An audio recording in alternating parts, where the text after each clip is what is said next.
Good morning and welcome back to summon classes. बच्चों, आप लोगों का जो अभी कोऑर्डिनेट ज्योमेट्री चल रहा है उसी का एक फॉर्मूला होता है, सेक्शन फॉर्मूले के नाम से हम उसे जानते हैं। आखिर ये फॉर्मूला होता क्या है, ये फॉर्मूला बनता कैसे है और इससे हम कैसे क्वेश्चन को सॉल्व कर सकते हैं, ये सारी चीज़ें जानेंगे हम बहुत ही बारीकी से। तो वीडियो को स्किप के बिना देखते जाएं और सीखते जाएं। कॉपी एंड पेन निकाल लो अभी के अभी, तुरंत निकालो, जल्दी, फास्ट। उसके बाद मैं क्वेश्चन करूंगा चालू। निकाल लिया? जल्दी निकालो भाई, निकाल लिया ना? अच्छा, लेट्स कंटिन्यू। सेक्शन फॉर्मूला होता क्या है? देखो, सबसे पहली बात कि आपके पास एक लाइन है जिसका कोई एक कोऑर्डिनेट रहा होगा। क्या? ये मान लो, अभी मान लेते हैं ए, ये पॉइंट है ए और ये पॉइंट है बी।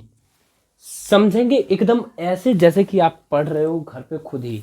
देखो, ये आपका है एक पॉइंट ए और ये एक पॉइंट है आपका बी। अब आपका कोई एक पॉइंट, कोई सा भी, कहीं पे भी इस दो लाइन, इस एक लाइन को, जो कि दो पॉइंट से मिलकर बनता है, कोई भी एक लाइन है ना, तो इस लाइन को एक पॉइंट काटेगा, किसी रेशियो में काटेगा, तो उसका कोऑर्डिनेट क्या रहेगा? ठीक है, अगर इसका मान लेते हैं x1 और ये है y1 और ये है x2 और ये है y2। बहुत ही बारीकी से जानेंगे, सीखेंगे और मजे से कर जाएंगे, और आगे भी हम कभी गलती नहीं करेंगे क्योंकि हम बहुत सारे क्वेश्चन को करेंगे सॉल्व। चलिए, बिना टाइम वेस्ट किए, ये अगर आप लोगों ने ये चीज़ समझ में आ गया कि मैं कहना क्या चाहता हूँ, ये सेक्शन फॉर्मूला आपसे क्या कहना चाहता है, तो क्वेश्चन को, इस थ्योरम को करते हैं सॉल्व। देखिए, स्टार्टिंग से एक बार और समझते हैं कि आपका एक लाइन है जो कि दो पॉइंट से मिलकर बना होता है, ए और बी। ठीक है, उसे किसी एक पॉइंट पी ने काटा, ठीक है, किसी रेशियो में काटा, मान लेते हैं एम रेशियो एन में काट दिया उसे। ठीक है, अच्छा, एम रेशियो एन में इस पॉइंट को काटा, तो वो किस कोऑर्डिनेट पे काटा होगा वो हमें बताना है इस सेक्शन फॉर्मूले की मदद से, या फिर उस सेक्शन फॉर्मूले को सॉल्व करना है कि क्या होगा। उसके बाद तो हम क्वेश्चन चुटकी में सॉल्व कर लेंगे। चलिए, इसे मिटाते हैं और तरीके में सीखते हैं।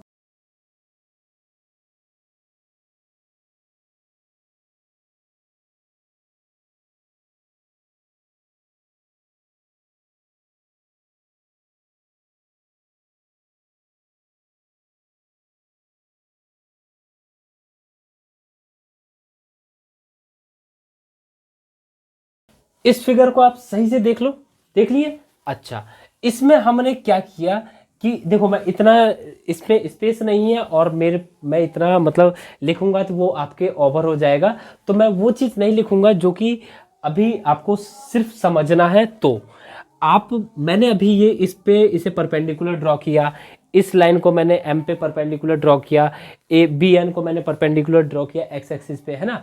तो ऐसे ही मैंने इसे परपेंडिकुलर ड्रॉ किया। तो इन सारी चीज़ों को आपको अभी मतलब दिमाग में रखना है, लेकिन आप लोगों को ये मतलब मैं लिख लूँगा नहीं, ठीक है, क्योंकि फिर आप ये मत कहना कि आपने स्टेटमेंट नहीं दिया, ये नहीं किया, क्योंकि इसमें स्पेस अगर बहुत ज़्यादा घिर जाएगा तो फिर आप लोगों को लास्ट में मैं आंसर नहीं दे पाऊंगा, रिजल्ट नहीं दे पाऊंगा। देखो, आपके पास क्या क्या है। अगर मैं बात करता हूं कि ए से क्यू तक की जो वैल्यू रहेगी वो क्या रहेगी, डायरेक्ट अगर मैं डायरेक्ट बात करें, क्योंकि हम लोगों ने अभी उसके बारे में भी सीखा है, तो मैं आपसे कहता हूं कि ओ से लेके एम तक जो रहेगा, अगर मैं उसमें से इसे माइनस कर दूं, क्या, ओ एल को, तो आपका एल एम आ जाएगा, जो कि ओ से क्यू तक की वैल्यू रहेगी। यस और नो? रहेगी ना? हाँ। देखो, अब अगर ओ से एम तक की मैं बात करूं तो वो रहेगा आपका एक्स, रहेगा, एक्स एक्सिस पे है और ये एक्स है, ठीक है, तो ये आपका हो गया एक्स। और अगर मैं ओ से एल तक की बात करता हूं तो ये आपका हो जाएगा एक्स वन, ठीक है, तो ये आपका हो गया x one.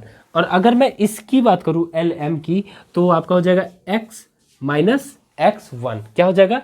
X minus x one. तो इसे आप लिख सकते हैं एक्स माइनस एक्स वन, ठीक है। अब अगर मैं इसकी बात करता हूं एम एन की, तो ये आपका ये पूरा जो रहेगा, इसे आप अगर मिटाना चाहे तो मिटा सकते हैं। एन ओ मतलब ओ से एन तक का जो डिस्टेंस है आपका क्या है? X two. क्या है ये? X two. और एम ओ, जो ओ एम है वो आपका क्या है? एक्स। है ना। तो अगर मैं आपसे कहता हूं कि एम एन क्या रहेगा, तो आप कहोगे x2 माइनस एक्स। आ रहा है समझ में। तो आप इसे अगर लिखना चाहो तो आप लिख सकते हो x2 माइनस एक्स। कोई दिक्कत नहीं है ना। नहीं होना चाहिए। अच्छा, अगर अब मैं बात करता हूं इस ट्राइंगल के अंदर, किसके अंदर, हाँ, अगर अब मैं बात करता हूं किसके अंदर, इसका नाम P हटाओ, इसका नाम P रखो, ठीक है। अगर अब मैं बात करता हूं इस ट्राइंगल के अंदर, ठीक है, और मेरे को चाहिए BP की वैल्यू, किसकी वैल्यू चाहिए, BP की वैल्यू। तो अगर मैं कहता हूं ये पूरे में से अगर इतने को मैं माइनस कर दूं तो आपका ये आ जाएगा। और ये पूरा क्या है, पूरा है आपका y2। क्या है ये पूरा y2, ये आप लिख सकते हो y2। और ये इतना तक क्या है, ये आपका है y। तो आपका ये आ जाएगा क्या, y2 माइनस वाई, ठीक है। अगर अब मैं बात करूं इसकी वैल्यू निकालनी है अब मेरे को, ठीक है, तो ये आपका क्या हो जाएगा, ये पूरा क्या है, जो भी होगा लिख दो, ये पूरा क्या है, ये आपका है y। अच्छा, y माइनस ये क्या है, ये आपका है y2। तो ये आपका आ गया y1 y माइनस y1। यहां तक आप लोगों ने सीख लिया। चलिए अगर हम बात करते हैं किसके अंदर, इस ट्राइंगल के अंदर AQP, ठीक है। सबसे पहले आपके पास एक चीज गिवन है, क्या, AP upon BP। AP upon BP वो आपका क्या है, वो आपका है m/n, ठीक है। इतना तो आपको पता ही होगा, कोई दिक्कत नहीं है। अब हमें पता क्या करना है, जो भी चीज था मैंने आपको इसी के अंदर समझा दिया है, अब सीधे हमें पुट करना है। देखते हैं कैसे। देखो आपको क्लियरली ये दिख रहा होगा कि ये ट्राइंगल और ये ट्राइंगल सिमिलर है। और अगर ये दो ट्राइंगल सिमिलर हैं तो इसके जो साइड के जो रेशियो वो प्रोपोर्शन होंगे।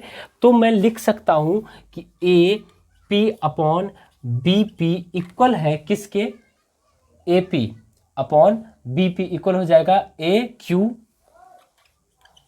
अपॉन किसके, इस वाले ट्राइंगल के इस वाले साइड पे। तो P ये क्या है, इसका नाम R दे दो, ठीक है। तो आपका ये जो ट्राइंगल हो जाएगा ये आपका हो जाएगा PR, और ये इक्वल हो जाएगा किसके, ये आपका हो जाएगा PQ अपॉन BR के, ठीक है। अब आपके पास तीनों साइड के रेशियो इक्वल आ चुके हैं। अब आप इसमें कर देते हैं वैल्यू पुट, ओके। अब देखो AP अपॉन BP हमारा था M अपॉन N। तो आपकी जो AQ की वैल्यू है वो क्या हो जाएगी, A से Q तक की value x minus x1 upon PR। जो आपका PR है वो आपका क्या हो जाएगा, x2 minus x minus x। और आपका जो PQ है P से Q तक वो है आपका y माइनस y1। और BR आपका क्या है, BR है आपका y2 माइनस y, ठीक है। अब आपको कर देना है, ये दोनों ही mn के इक्वल है, तो दोनों को एक एक बार आप लिख सकते हैं, क्या, m अपॉन n इक्वल हो जाएगा x minus x1 upon x2 minus x के एंड, ठीक है। And m upon n equal हो जाएगा y minus y1 upon y2 minus y के इक्वल, ठीक है। अगर आप बात करते हैं इसमें क्रॉस मल्टीप्लाई की, तो क्रॉस मल्टीप्लाई अगर करवा दोगे तो आपका क्या हो जाएगा, m x2 minus x equal हो जाएगा n x माइनस x1, ठीक है। इतना बड़ा आप x1 मत लिखें। अब देखो आप मल्टीप्लाई करवाएं, सबसे सीधी बात, तो आपका ये क्या हो जाएगा, m x2 minus m x equal to n x minus n x1। इस n x1 को इधर बुला लो और इस x वाले को एक तरफ रख लो, तो आपका ये क्या होता है, देखो ये आपका हो जाएगा m x2 प्लस, इधर ये माइनस में है, इधर आएगा तो प्लस का हो जाएगा, इक्वल टू आपका हो जाएगा m प्लस n x। यहाँ ये आपको दिख रहा होगा क्या, कि आपका ये जो है किस में है, मल्टीप्लाई में। अगर ये इधर आ जाएगा तो ये हो जाएगा डिवाइड में। तो ये आपका हो जाएगा m x2 plus n x1 upon m plus n। ये आपकी वैल्यू आ गई x की। अगर मैं बात करता हूँ किस चीज़ की, इसको इसके इक्वल रखा है तब, तो ये आपका क्रॉस मल्टीप्लाई होगा इसमें भी, तो ये आपका हो जाएगा m y2 minus y equals to n y minus y1। तो आप मल्टीप्लाई करवाएंगे m y2 minus m y equals to n y minus n y one, इसे इधर बुला लोगे तो आपका ये हो जाएगा m y two plus n y one equals to आपका हो जाएगा एन एम प्लस एन, सीधे मैंने कर लिया कॉमन। अगर इसे मैं इधर भेज देता हूँ तो ये आपका हो जाएगा y की value m y two plus n y one upon m plus n.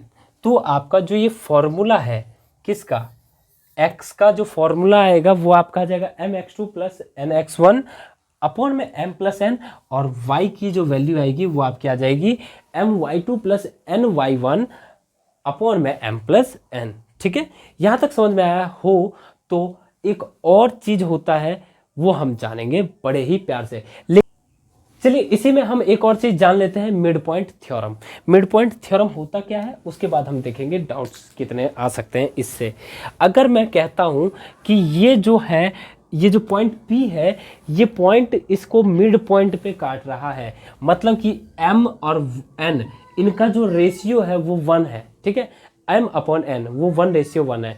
तो आपका ये क्या हो जाएगा, यहाँ से अगर मैं बात करता हूँ तो अगर मैं x की वैल्यू निकलवाऊँ, देखो बच्चों बात को समझने के लिए इस चीज़ की ज़रूरत नहीं पड़ती, आपको ये भी यहाँ पे भी उतने ही बारीकी से समझाऊंगा जो कि आपको इलेक्ट्रिक बोर्ड पे कोई समझा सकता है। ठीक है, तो आप लोगों को समझने की बात है तो आप लोग सिर्फ समझने पे ध्यान दें। देखिए अगर मैं यहाँ पे कहता हूँ कि m और n वो है आपका 1:1, तो आप यहाँ पे सीधे अगर x की वैल्यू पुट कर देंगे, m और n की वैल्यू पुट कर देंगे x वाले में, तो क्या हो जाएगा 1 into x two plus x one upon into n. ठीक है, अपॉन में आपका हो जाएगा 1 प्लस 1, तो x की वैल्यू आपकी क्या हो जाएगी x2 plus x one upon में 2। ठीक है, और अगर मैं इसमें पुट कर दूं y वाले में, ठीक है, तो आपका ये क्या हो जाएगा 1 into y two plus y one into 1 upon में 1 प्लस 1, जो कि आपका होता है y1 plus Y two upon में 2। ये आपकी वैल्यू आ गई y की। ऐसे ही करके आप मिड पॉइंट में भी वो निकाल पाएंगे। ये है आपका मिड पॉइंट थ्योरम, ये है आपका कौन सा फॉर्मूला, सेक्शन फॉर्मूला। इन दोनों का थ्योरम मैंने आपको ड्राइव करके तरीके में समझाने की कोशिश किया है। हो सकता है कि आप लोगों को कुछ समझ में ना आया हो तो कमेंट करके पूछ लें, मैं बताने की कोशिश करूंगा। चलिए अगर ये समझ में आ गया हो और आप लोगों को वीडियो पसंद आया तो वीडियो को लाइक और चैनल को सब्सक्राइब करना बिल्कुल मत भूलना। मिलते हैं फिर अगले डाउट सेशन में, जो कि इन्हीं का होगा। डाउट्स सेशन स्टार्ट होगा अभी से, इसी के बाद जो वीडियो आएगा वो होगा इसी का डाउट्स। तो तब तक के लिए बने रहे समन क्लासेस के साथ। मिलते हैं फिर अगले वीडियो में, बाय बाय।